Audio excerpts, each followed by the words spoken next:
Today, we're going to be watching a video called Atheism, the Weakest of Worldviews. This video is by Answers in Genesis, a young Earth creationist group literally dedicated to fighting off atheism. Atheism is apparently such a weak worldview that you need entire organizations to fight it back. So let's watch this video and see why they think we're the weakest. Christians who engage in arguments against the story of evolution often discover something quite quickly. Although they may think that this is a predominantly scientific issue, many times believers find themselves in a philosophical debate instead, as skeptics sometimes try to undermine the very concept of biblical absolutes rather than discussing specific scientific facts. For example, some form of the argument that you can't know anything for certain is used all the time in schools, colleges, universities, particularly against Christians that say they can know 1, the Bible is truth, and 2, truth incarnate, Jesus. Okay, so how do you prove exactly that the Bible is absolute truth? If you're saying something is absolute truth, you better have some very, very good evidence for that. Evolution, as far as we can tell, the existence of evolution as a process is absolute truth. It is an absolute fact that evolution happens. We have observed it in laboratories.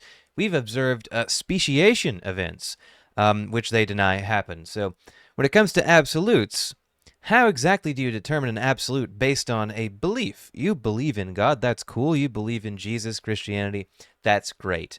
But if you're going to call it an absolute, well, you're going to need some pretty good evidence. Now, I would disagree with the opinion that there are no absolutes at all. And I think, in fact, most, if not all, atheists would disagree with this as well. There are certainly absolutes in mathematics, for example, but are there, like, moral absolutes? Well, probably not. I would say no. But I'd say there are some atheists who think so. So there's a wide range of opinions here. But what does this have to do with evolution? I would like to know. Jesus Christ. The logical sequential argument used to attack the concept of absolute truth usually unfolds like this. Have you ever known something to be certain, but then gained some additional knowledge that overturned your original conclusion? And you found... Well, no, because if I knew something for certain, that means it's for certain. How could I overturn something that is absolutely certain? What are you saying, my guy? Found out that you were wrong? Well, yes is the obvious answer. Does any human being have all knowledge? Well, no would be rightly concluded. So couldn't there just be one bit of information that you don't have right now that could overturn what you think to be true? Now when it comes to like scientific facts and reality, Answers in Genesis guy, and, you know, of course, there isn't for fundamentalist Christians like this because the massive, enormous weight of the evidence, the balance of the evidence is strongly tilted against Answers in Genesis and their people, and yet they don't care. Then you could be wrong about everything you think you know right now. And yes is the No, I couldn't. I couldn't be wrong about everything I think I know right now. Some things are just facts. mantra expected. Then, if you don't know everything, you can't know anything for certain, they'll conclude. But how can they conclude that they can know this for certain is... His straw atheist is just making bad arguments along the lines of the bad arguments I expect from the Answers in Genesis people. I've been responding to this theoretical atheist, but really I feel like I'm just responding to this Answers in Genesis guy. Usually never discussed, as it's a circular argument that self-destructs upon examination. However, my experience over the years has taught me that the truth of God's Word truly will set you free. Well, I'd say everybody would say that about their own religion, wouldn't they? You think your religion is special. That's nice. Everybody thinks their religion is special. And you all think you've got miraculous proof. But you don't. None of you. Not a single one. So, if you're feeling flummoxed right now over this philosophical conundrum, the following true story might help you sort it out. Oh, Lord.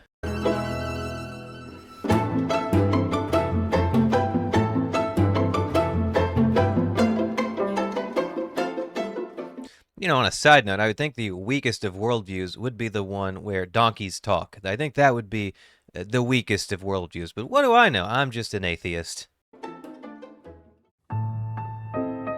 Years ago, I was speaking at an event in British Columbia to what I assumed was a Christian audience. Glancing to my right as I finished and stepped off the platform, I guessed by the look on the man's face approaching me that... Ah, we got a neckbeard. This likely wasn't going to be an overly pleasant conversation, and I wasn't wrong. Announcing himself as an atheist and the professor of philosophy at a local university, the man began aggressively informing me how ludicrous my presentation on God's existence and the Bible being real history was. Being aware that just 6 months previous to this, another Christian apologist I knew had been intellectually mauled by someone with a similar attitude and credentials in this location, I suspected that this was likely the same fellow. He seemed specifically What an absolute Chad. I love this guy. Professor at this random university, you are my hero. annoyed by me using the Bible to confirm the Bible because of what he perceived to be a circular argument. And as often happens in these informal debate settings, a crowd began to form around us to watch the proceedings. After a And then I beat the atheist, and they all clapped, and everybody got saved. It was great. blistering initial salvo of scientific proofs of the story of evolution, followed by a large We keep saying the story of evolution like everything is a story. Like, no, you have stories from a storybook. Evolution is a fact, unobserved. We don't just have stories about evolution. We have factual, existing, real evidence for it. volume of knowledge that he'd obviously meticulously prepared to hammer the biblical creationist position, he paused briefly, seemingly interested in how I'd react to his challenges. Wanting to get to the heart of the matter, and because of his background as a PhD in philosophy, I took a different tack than I usually would. So, you're a professor I ignored everything he said and just responded with my own thing. of philosophy here, sir? I asked. And he straightened himself up with a confident smile and confirmed that he had his doctorate in philosophy. So I said, and philosophy includes the study of epistemology, of how you can know things, isn't that right? And he confirmed that as well. Then, can I ask you a question? Can you tell me one thing that you know for certain and how you came to know it?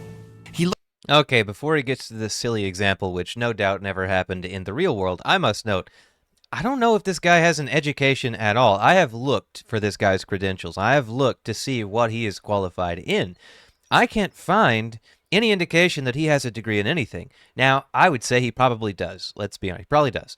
But I can't find it. I don't know what this guy is educated in. So here he is going up against a philosophy professor with an education of who knows? Dunning-Kruger, perhaps, is what his education is in.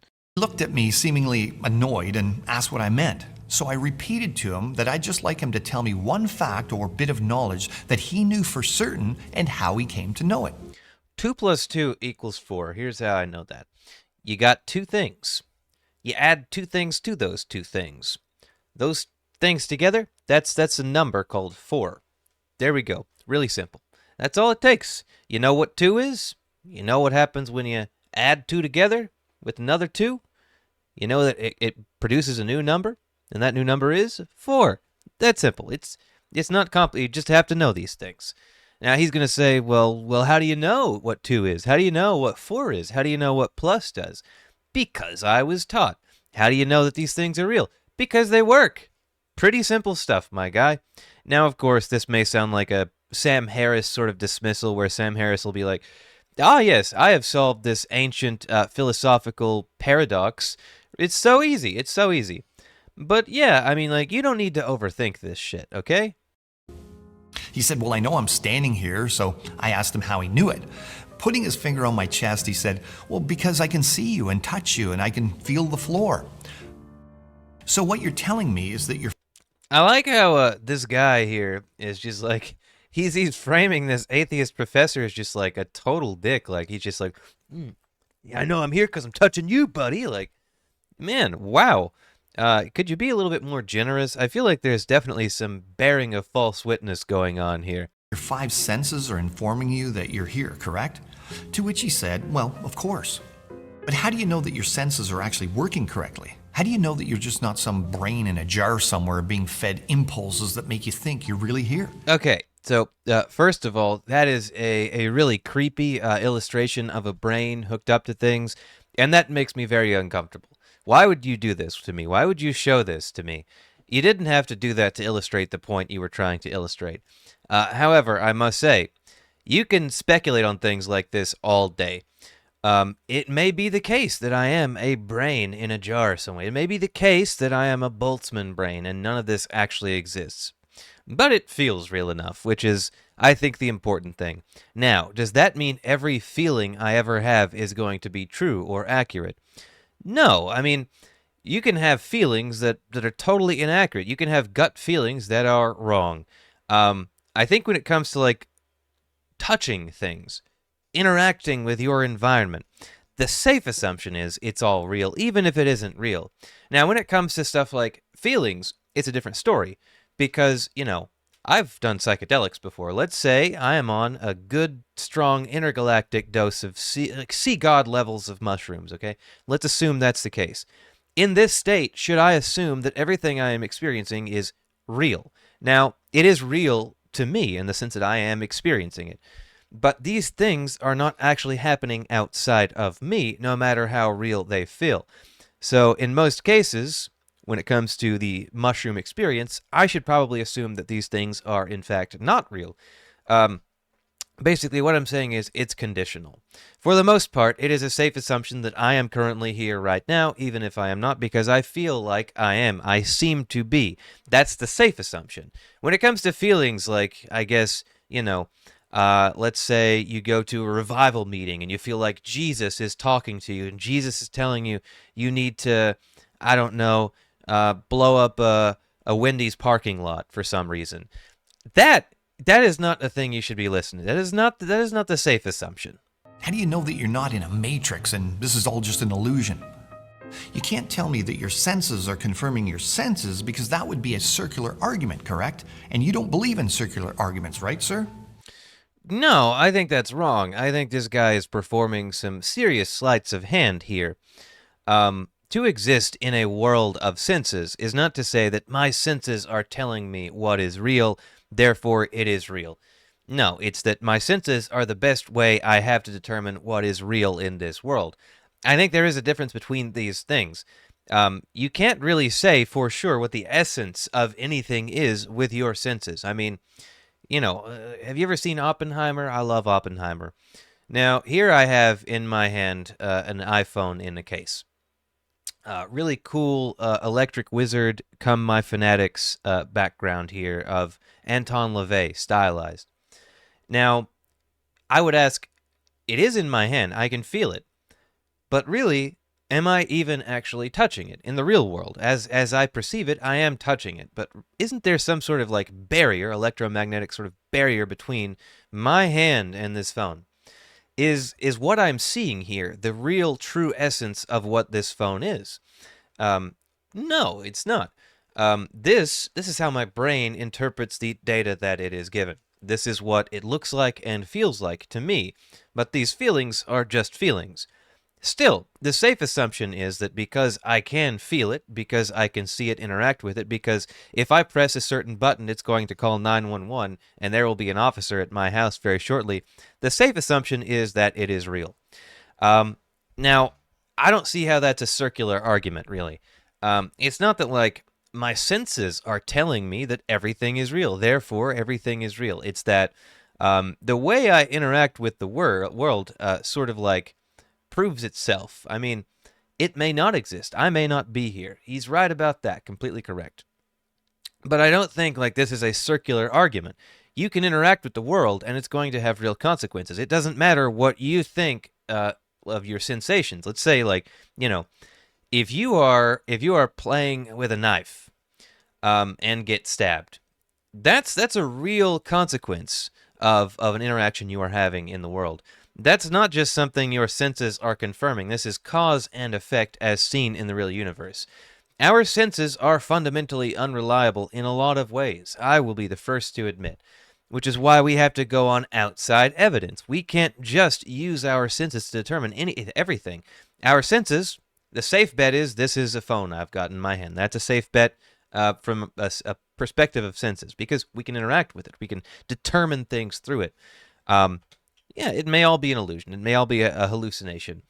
But I don't really see how all of this supports the point he is making about that being circular reasoning. It doesn't feel circular to me. And that, you may say, oh, that's a sense too. But I digress. I have to say it every time, sorry. He caught on to what I was getting at and responded, well, actually, I can't know anything for certain, but neither can you. Continuing, I asked, Okay, so just to confirm. I mean, this is a really weird argument, though. If you're telling somebody, well, can you really know anything for sure? Then that implies we're all relativists, doesn't it? Like, that implies that the only thing that is real is what's in our perceptions, potentially. Isn't that a weird argument for a creationist to be making? Now, he might be trying to use the argument that the atheist himself would use, but this is still his argument that he is making, so it is inherently a bad one. What you're saying is that in your worldview as an atheist, you have no way or mechanism of being able to know anything for certain. He said, well, no, ultimately, but then again added, but neither can you. So I said, wait a minute. I'm a Christian, and I believe in God, and not just any God, the God of the Bible, who's all-seeing. Yeah, you believe. It doesn't matter what you believe. It matters what is real, what can you prove, what has evidence. You believe in this stuff because you read a book, and now you feel things because of this book. That's all you got. But with things like evolution and the Big Bang, we can like reach out and touch these things. I mean, we can observe these processes happening. We can see these things happening in nature. You can test these things yourself if you get a good enough degree, spend enough time on it. You can do that. Yeah, you can't do that with like the Bible or Christianity. You just can't. Knowing, omnipotent, exists outside of time and has created everything. Now, if the God of the Bible exists, how does one exist outside of time? Time is essentially a product of matter and motion. So if God has any sense of like motion or movement, if there is anything about him that is not stationary or completely still, he does have time. Like, you can't get around that. I mean, if God exists, God has time. And I don't see where this argument comes from. I think even in the Bible, it implies or states directly that God has time, a sense of time. But they always say this. Very odd. could he give his creatures faculties and reveal information to them, revelation, so that they could know things for certain? Well, I don't believe in... Well, no, probably not. Because there would be so many competing claims, it'd be very hard to determine which ones were actually given by this particular God and which ones were not. That would be very hard to determine. Yes, God could potentially give me a revelation right now, but my revelation could be that Joseph Smith wasn't a charlatan and Mormonism is the one true faith. That could be the revelation I get from God. But is anybody going to believe me? Are my family going to convert? Well, no, because these sorts of things, these beliefs, are all relative. A personal confirmation doesn't really matter for anything. There are plenty of people out there of all religions who think God has directly spoken to them and told them which religion is true. You have the same experience in Christians, Muslims, Jews, Hindus, Zoroastrians, you name it. Somebody has talked to God in these religions recently, probably today even. So you need something more than just, well, it seems to me like God gave people messages. Well, prove that. Prove how that's special. You just can't do it.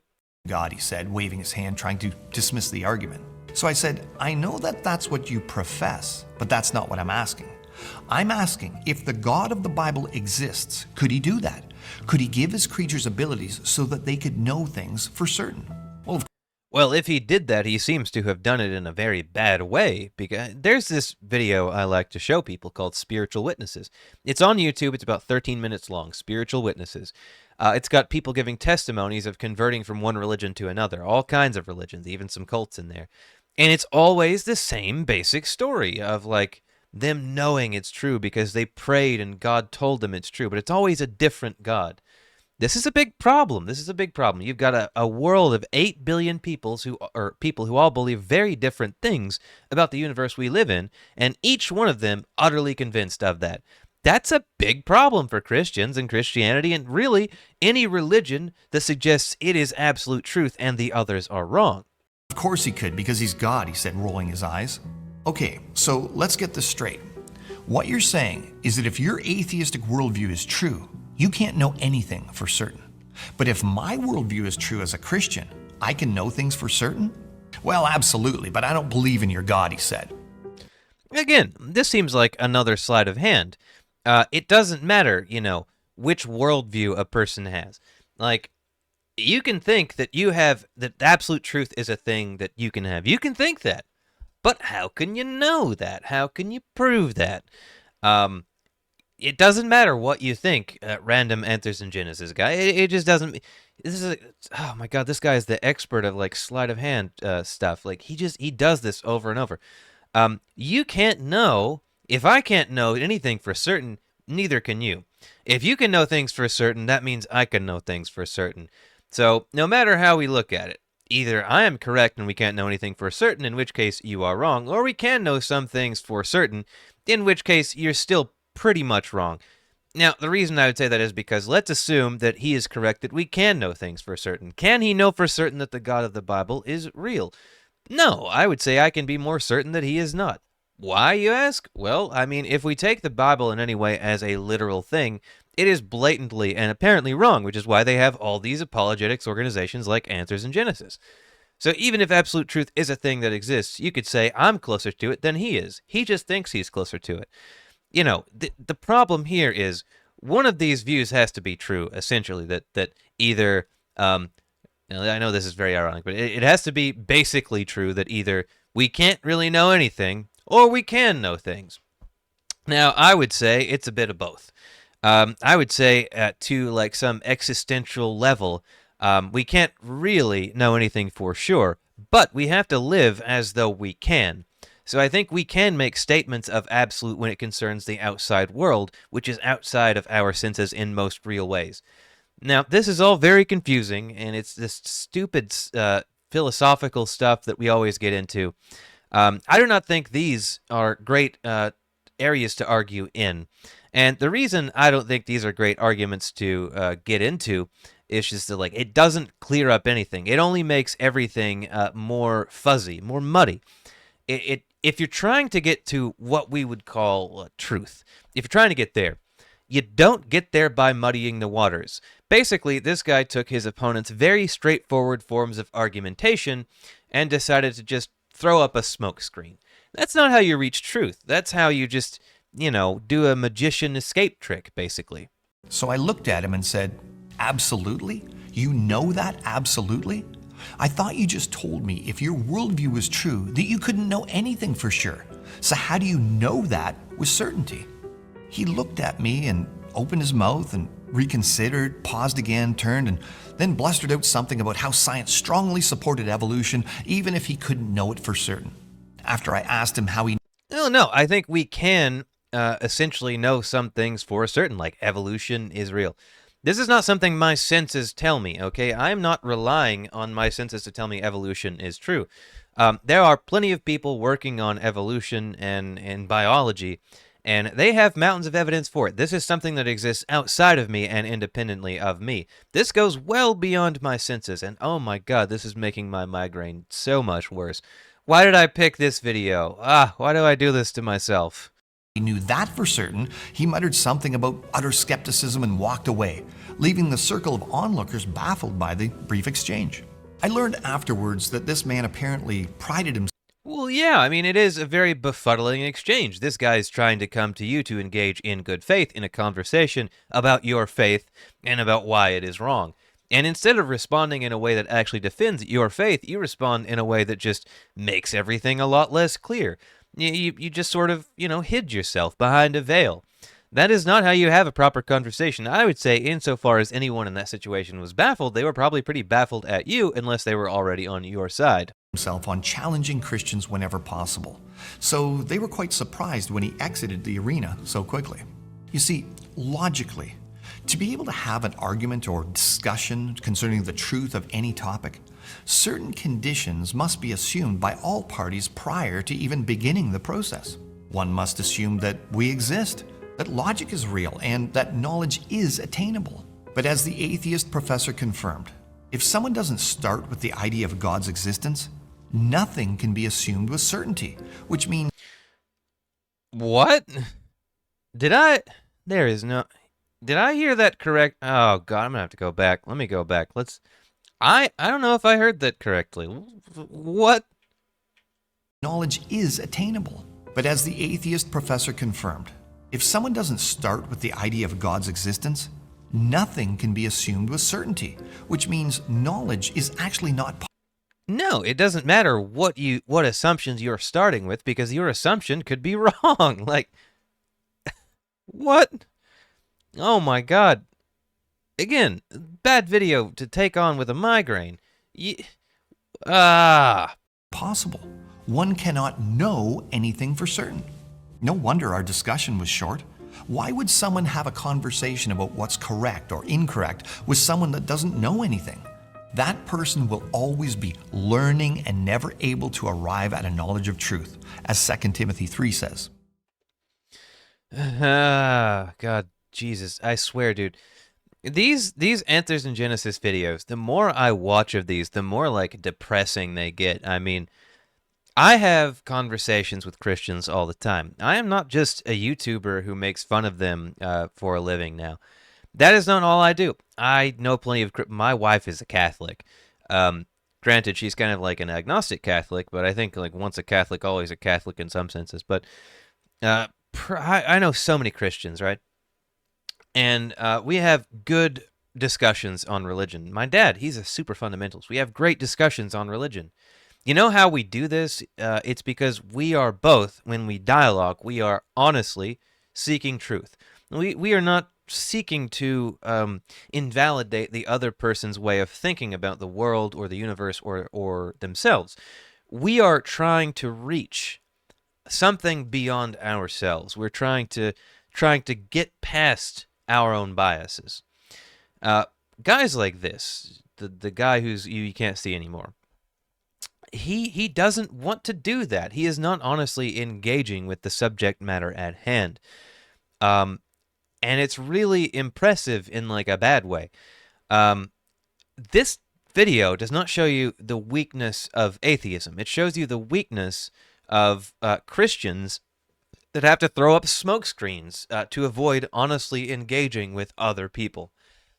It's a sad thing. Like I love talking to religious people about their views because I think it's important for all of us. No matter which one of us is correct, I think these are important discussions to have.